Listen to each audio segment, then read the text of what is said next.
Hello everyone, welcome back to another episode of r/slash Tales from Tech Support. In today's episode, don't rule out the environment. It feels like the first time. I'll have you know I've been working on computers for 10 years.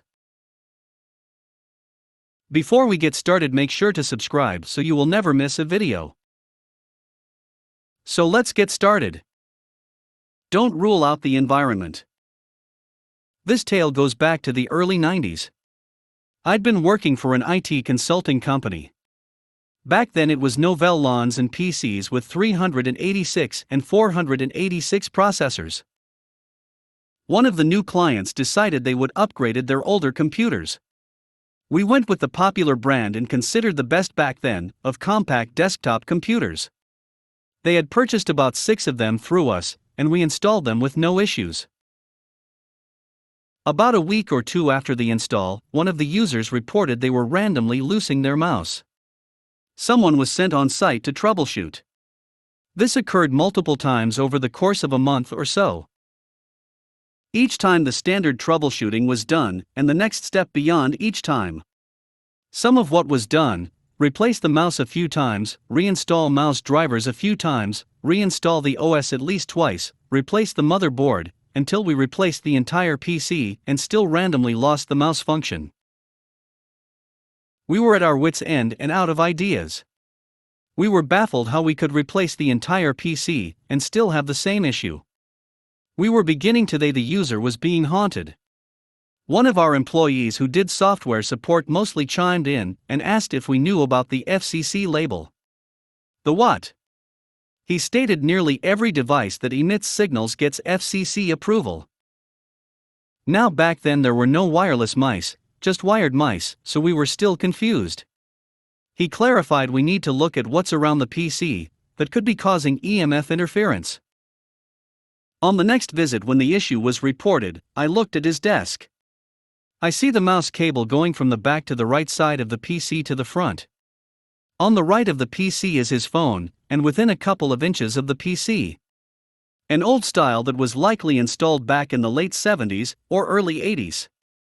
I asked him if he noticed the problem seemed to occur after his phone rings.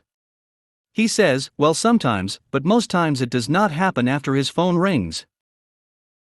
I made the simple change of moving his mouse cable from the right side to the left side, and then between his PC and keyboard so it could be on the right of the keyboard again, but still several inches away from the phone. And as an extra measure moved his phone away more. I checked back every couple of days, and after 2 weeks, he has no issue with his mouse. This lesson became my mantra for troubleshooting. When all else is eliminated, look at the environment. It feels like the first time. This is a kind of introductory post to serve as a foundation for some stories that involve dealing with lost, left behind, and neglected electronic goods of all shapes and sizes. My position is a non-customer facing one in a retail environment, and though it's not the formal job description, in most stores it's understood to be the in-house broken stuff fixer. Most of what I do that's IT related is troubleshoot malfunctioning equipment such as registers, computers, and printers, and call the IT help desk for replacements under warranty or more complicated solutions like anything that requires programming or administrator access. Am I a glorified user? My previous store had been kept in tip-top shape for 20 plus years by my counterpart. I was only part-time there, but she taught me almost everything I know, and the dedicated IT for that district, current district, has no such thing, sadly, said our store was one of the best she'd seen, that other stores had non-working registers with scrapped parts, and no logs for troubleshooting or replacements with what looked like years of neglect. In the store I was now transferring to, I'd realize exactly what was meant by that. Before my first day, I got a call asking me if I would do this off-the-floor position full-time instead of the previously discussed sales position, as their current associate just put their notice in. Being a simple sales associate had an air of romance about it that I had been looking forward to, but given my experiences over the last few years it felt like my professional duty to help them out of a tight spot, so I agreed. I had some time before my soon-to-be predecessor's last day, so I could observe and learn the nuances of their store. It was a complete 180 from everything I knew, and I must have looked truly horrified because even with a mask on, people were asking me, "Are you alright?"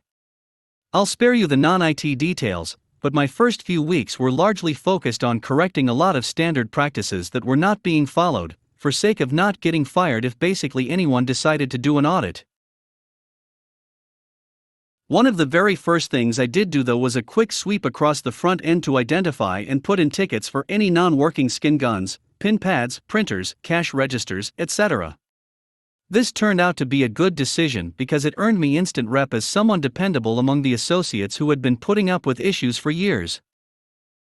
Once I became familiar with the new environment and more fluid with my basic tasking, I had enough free time to start deep diving a bit. My office is through the server room and a small closet type thing, both of which were filled to the brim with boxes, some of them with shipping labels going back to 2018 and notes that say "Hold for Technician," but most of it just unlabeled random electronic components for POS systems. Additionally, nooks across the front end had similar electronics haphazardly thrown into opaque plastic totes on shelves. Registers that had been scrapped for parts when others broke were being used as desks, and all registers working and non-working had multiple drawers being used for hoarding-level storage as well. It was like a junk drawer, but the whole store was the drawer. After asking my new supervisor if I could consolidate everything in my office, I got to work decluttering and reorganizing. Putting replacement cables into labeled envelopes was easy enough. I threw away any that were used. I had dozens, but piles of scan guns and pin pads in boxes with fallen off sticky notes that just say "broken" were going to take a little longer, and went into clear plastic totes for later troubleshooting. It was long road ahead, but nothing I was doing could make it any worse.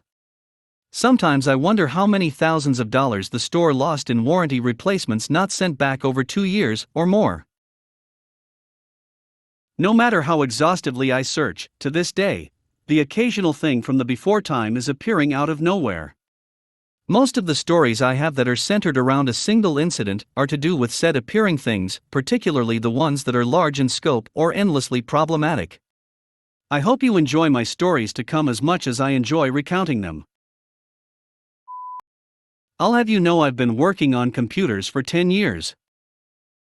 That's how the call started. Then she went on to tell me how she wasn't going to be talked to like some child. "This is gonna go great," I moaned internally. Her computer was running slow. We ran through a few things, and I asked her to shut down her PC and let me know when it was off. About 4 seconds later she tells me, "Okay, it's off." Impossible. I ask her to turn it on again and let me know when we get back to the desktop. 3 seconds later, "Okay, it's back up." "Ma'am, can you tell me exactly how you're shutting down your computer?" Here it comes. She launches into a tirade about how she works on a computer every day at work and blah blah blah for about 5 minutes. "I understand, ma'am, and I'm simply asking the steps to verify you are taking the proper procedure for this computer." Of course I am. I push the button on the computer. "Is that the computer where you see the images, or under your desk?" "What do you mean?" "That's a stupid question. The computer where the information comes up." I take a deep breath. "Ma'am, that's not the computer. That's your monitor." "What? You're not making sense. That's how we all shut down our computers at work." I explain that at work she doesn't have a computer, but a workstation on a network. I explain that turning off the monitor does not affect the PC at all. Then I walk her through proper shutdown procedures, and we reboot her PC. When it reboots, it installs several updates, including multiple driver updates. "Hey, you fixed the colors." She never mentioned video issues. "And it's running smoother again."